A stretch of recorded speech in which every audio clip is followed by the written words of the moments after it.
kutoka kwenye kambi ya wakimbizi barani Afrika hadi viwanja vikubwa vya soka Marekani. Hii ndio safari ya ajabu ya K Kamara, mchezaji ambaye amegeuza maumivu ya vita kuwa hadithi ya mafanikio.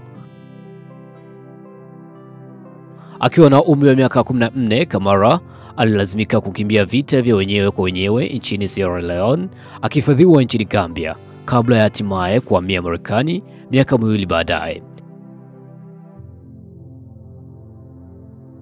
Ndipo safari yake ya soka ilipoanza rasmi, safari iliyojazwa changamoto lakini pia matumaini makubwa yalikuwepo. Leo akiwa na miaka 41, K Kamara ameweka historia kama mfungaji wa pili mwenye mabao mengi zaidi katika historia ya ligi kuu ya soka Marekani MLS, na ndiye mchezaji mzee zaidi bado anayesakata mpira wa miguu katika ligi hiyo maarufu ya Marekani.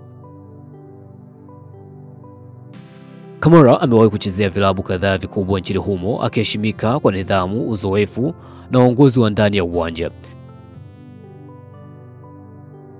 Zaidi ya yote, hadithi yake imekuwa ishara ya matumaini kwa wakimbizi duniani kote, akionyesha kuwa hakuna ndoto isiyowezekana kwa anayetamani mafanikio.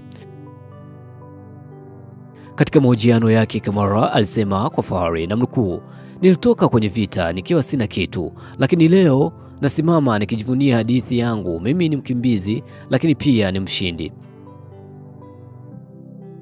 Safari ya K Kamara ni ushuhuda hai kwamba maisha yanaweza kuanzia popote, lakini azimio ndilo linaloamua wapi utaishia. Bwana, mtazamo wako ni upe hapo chini, sema comment kulingana na hiki ambacho K Kamara ameandikisha kwenye rekodi ya dunia hivi sasa.